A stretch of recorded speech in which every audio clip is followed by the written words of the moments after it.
Breaking the rules. So it was 2010. It was the summer of 2010. Croquet was hot. I'm not sure if you remember that, but it was real popular amongst me and a very select group of friends. I had a cool truck, or my dad did, because I was a college dropout trying to figure out what I was doing in my life with very little money.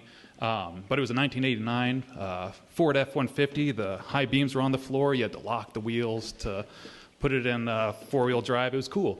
The bumper fell off one day, and so we made a new bumper out of wood, and then whatever we attached the bumper to fell off, and then we just taped the license plate to the tailgate. But so it was summer, and I like swimming, so I was wearing my swim trunks, and I was going for a swim, and I'd been making my money by working at the Bagel Basement. Not sure if you remember the Bagel Basement. Yeah, but that was a great job to not give a shit about.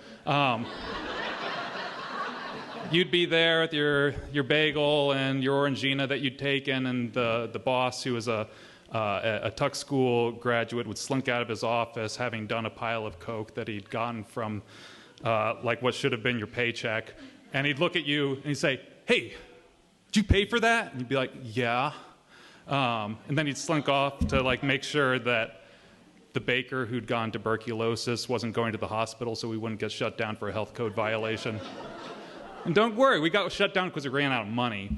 But so after work, I'd go off to hang out with my friends who also didn't have apartments. So we'd hang out at our friend Missy's because she left the door unlocked. And while she was at work, we would play croquet. And she was living at Renahead Meadows, which is behind the graveyard on Old Pine Tree Cemetery Road, but not the Old Pine Tree Cemetery Road of Old Pine Tree Cemetery Road namesake, the new Old Pine Tree Cemetery Road cemetery. Just to, give you a place marker. Some people call it Renahead Ghettos, which is a real kind thing to say about like other people's stable housing. But so it's a whole bunch of condos, and in the middle there's this common area, and we were real into playing croquet.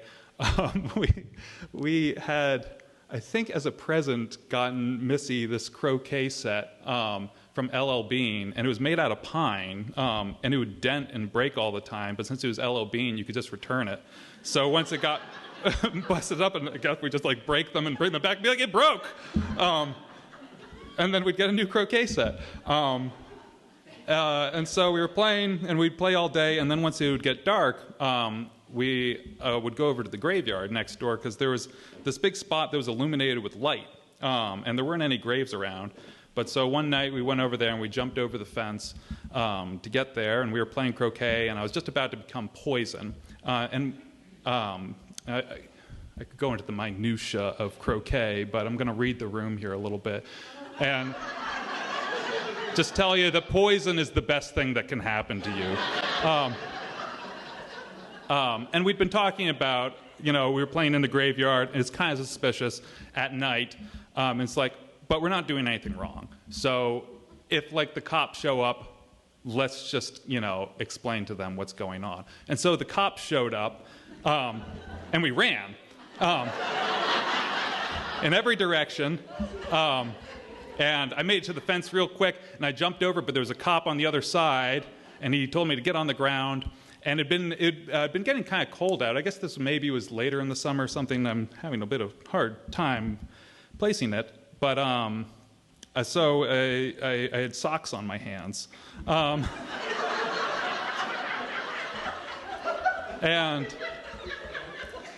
they brought me down to the apartments, and at that point I realized that not only did like a cop or two show up, but every single cop in the entire world had showed up. There was like 30 cruisers or something, and I was thinking to myself, it's like, I'm not going to rat out my friends. I'm going to be cool. I'm going to play it cool. I'm not going to say a thing. And they were like, why do you have socks on your hands? I was like, because my hands are cold. And they were like, because you're stealing dead bodies. And it took me a little bit to process that, but then I realized there had been a misunderstanding. And so I said, my friends are Justin Bendel and Lucas DeVries. And they said, we already got Justin. And they'd gotten him because they'd released the police dog, and police are faster than people. Dog's name was Max. But so then they cruised around for a while with their loudspeaker going, Lucas DeVries! And he'd been standing in the woods, and he still had his mallet, and he came out. He was like, that's me. And so we went to the police station, and they put us in a pen, and they pretty soon took me out. And I didn't have my ID. I'd had my swim trunks on. But they kind of figured me as the guy that's going to squeal, and I was. So they brought me to this little room. They were like, tell us what was going on. It's like, well, we were playing croquet, and I was about to become poisoned. And then you showed up, and we ran in different directions for no particular reason. And he was just like, great, all right. And he put us in his pen, and then the sergeant walked out, and he was holding Lucas's mallet, and he pointed at his hand, and he pointed at his head. He's like, you know what that is? I'm like, what? And he pointed at his head. He's like, what's this? It's like, your head? He's like, what's this? I'm like, your fist? Are you going to punch us in the face? He's like, no, what's this? I'm like, your hand? What's this? Your arm? No, these. What are these? He's like, knuckles. And he's like, what's this? Head. Oh, I get it. Knucklehead. We thought you were threatening us. But so we called the bail bondsmen. They bailed us out. And then they decided to give us a ride home. I got to call shotgun in the cruiser. And there's literally a shotgun there. Had a good conversation with the police officer about, it had just been job shadow day. I'd seen some kids driving around in cars. He was real happy about that. And he was dropping us off, and just as a call was coming in, he was like, oh, I gotta take this. And we were like, you want us to go with you? You know? We're criminals. We think like them. And he gave it a pause. He was like, no, I can't do that. So we got off, and we came inside Missy's house, and we were like, Missy, guess what happened to us? We got arrested. And she called us idiots. And so then I got in my truck, and I was driving back home to Thetford, and I realized I was pretty much out of gas. So I stopped by Food Stop. Remember Food Stop? Yeah. And realized I didn't have my wallet. And I was like, oh, man, what am I going to do? How am I going to get home? And I was way on zero. The truck really sucked up gas. So I went behind Food Stop and found all their McNamara milk bottles that they were returning. And I brought in their own crate of McNamara milk bottles and returned it to them. Then they gave me money, and I gave the money back to them. I filled up my truck and went home. But so I spent the next few months worrying about, oh man, how much is this going to cost me? They had charged us with resisting arrest and loitering and prowling, which is, kind of intriguing.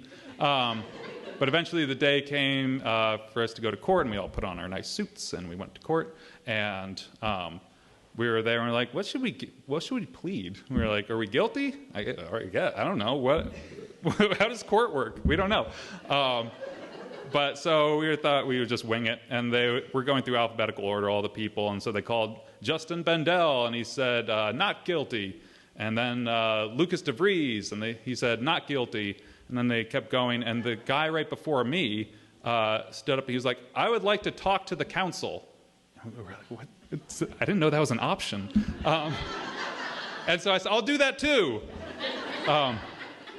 And this guy came over, and he flipped through some papers. He was like, we're just going to charge you with improper entrance to a graveyard. And it's like a $50 fine. And we're like, okay. And then my friends got up, and they were like, could we change our plea to guilty? The judge was like, sure.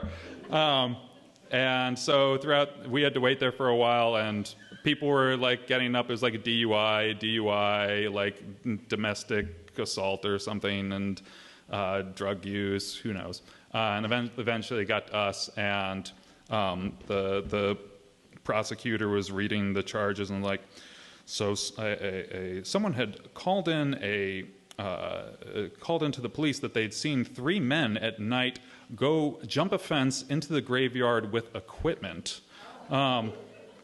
And so police were called, and they called in other stations, and the stations arrived, and the judge was kind of like leaning in, like, ooh, this is a good one. Like, I don't regret becoming a judge now. And he kept going, and the defendants ran, and the dog had to be let loose, and they were arrested, and it turned out they were just playing croquet, was how it ended, like, full stop. And the judge started laughing and laughing and laughing.